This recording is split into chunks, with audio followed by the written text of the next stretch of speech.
Ya pemirsa, untuk mengetahui apa yang sebenarnya terjadi perihal fenomena cuaca dingin ini, telah bergabung sore ini bersama kami perakirawan cuaca dari BMKG, Pak Boni Septian Panjaitan. Selamat sore Pak.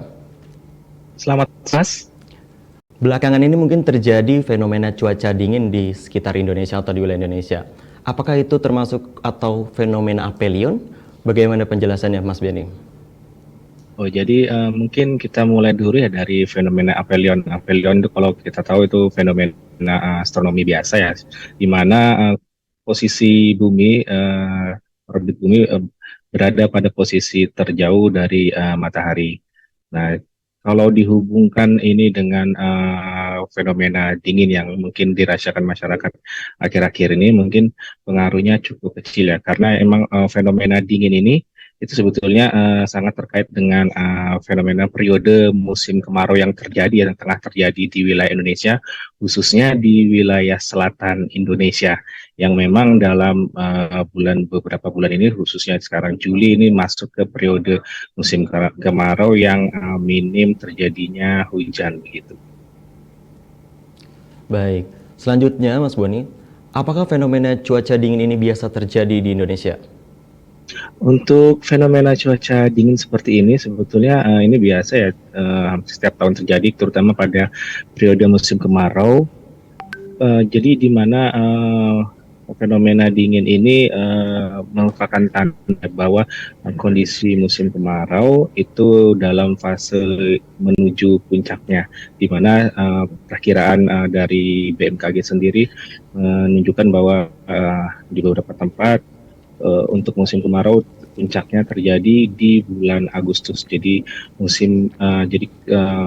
kondisi dingin ini merupakan pertanda ya. Jadi kalau kondisi kemarau sedang mencapai proses ke puncaknya seperti itu. Mas Boni, tadi kan dibilang bahwa apelion ini bukan menjadi salah satu faktor utama untuk cuaca dingin akhir-akhir ini. Kalau boleh tahu, berarti fenomena apa yang terjadi di Indonesia saat ini, Mas Boni? Oke, mungkin yang kita dengar dari testimoni dari masyarakat bahwa fenomena dingin ini terjadi, dirasakannya sebetulnya bukan di siang hari, justru di malam hari.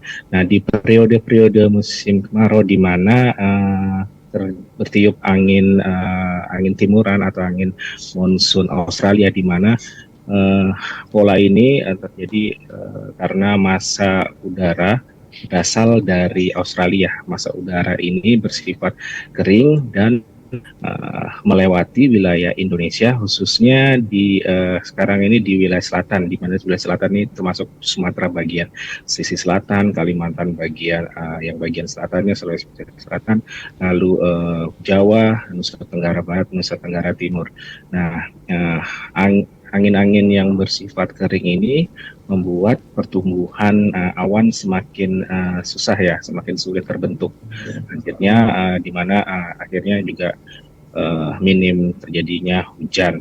Nah, jika pada siang hari itu terdapat sinar matahari menuju bumi, nah ini biasanya kondisi pada siang hari ini lumayan masih panas ya, hangat.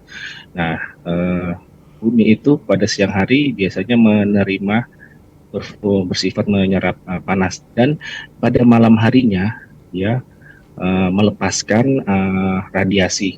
Nah, melepaskan radiasi di periode selain musim kemarau, misalnya musim hujan, ini masih banyak awan-awan di atas bumi kita, di atas Indonesia khususnya, di mana di periode musim kemarau ini karena minim awan bahkan cerah, jadi radiasi yang berasal dari bumi ini lepas begitu saja. Nah, tidak ada halangan yang menghalanginya, sehingga daratan atau wilayah dekat permukaan bumi itu kehilangan panasnya. Jadi dengan kata lain, suhu semakin dingin dibandingkan periode-periode sebelum musim kemarau.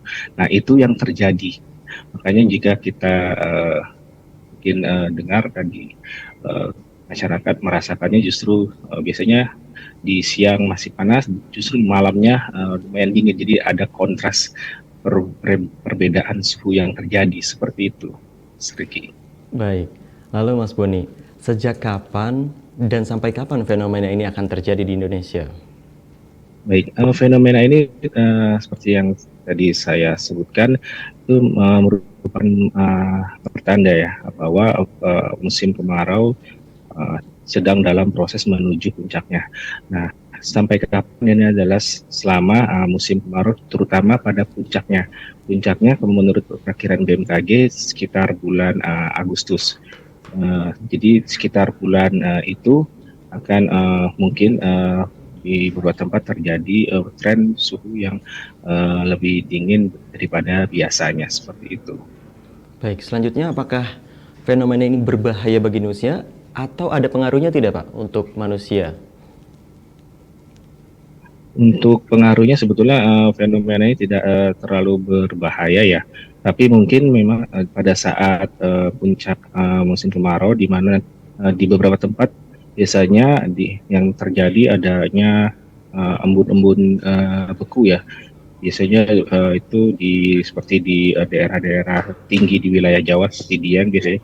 Kalau dari rekapan kita juga di periode-periode dingin tersebut biasanya ada kejadian-kejadian atau embun-embun. Nah, ini mungkin pengaruhnya di masyarakat yang mungkin bertani seperti yang seperti kayak ubi-ubian atau kentang ya. Jadi mungkin itu bisa mempengaruhi tanamannya. Kalau untuk masyarakat umum dengan kondisi dinginnya seperti ini, Mas, sepertinya masih masuk ke tidak terlalu tidak ekstrim sekali ya, masih dalam normal. Memang biasa terjadi hampir setiap tahun seperti ini. Begitu, Mas. Baik, pertanyaan terakhir Mas Boni. Pesan dari BMKG, terutama dari Mas Boni untuk masyarakat nih, bagaimana mengantisipasi, juga bagaimana menghadapi fenomena ini? Pesan yang pertama pasti selalu perhatikan atau pantau ya informasi cuaca dari BMKG melalui berbagai kanal informasi yang bisa diakses masyarakat, baik dari media sosial, website maupun YouTube kami. Dan selanjutnya setelah masyarakat tahu perakhiran cuaca, terutama suhu, masyarakat bisa menyesuaikan harus seperti memakai baju yang seperti apa. Kalau dengan kondisi ini berarti bisa disesuaikan pakaiannya yang mungkin lebih tebal. Lalu juga selain itu juga masyarakat dihimbau untuk menjaga kesehatan, yang menjaga daya tahan tubuh, lalu mengkonsumsi makanan dan minuman yang bergizi agar tubuh juga bertahan ya, tubuh tidak sakit menghadapi cuaca yang seperti ini. Seperti itu, Baik. Mas. Baik Mas Boni, saya ucapkan terima kasih banyak atas waktunya sore ini. Persilakan untuk melanjutkan aktivitasnya. Jangan lupa untuk tetap menjaga kesehatan Mas Boni.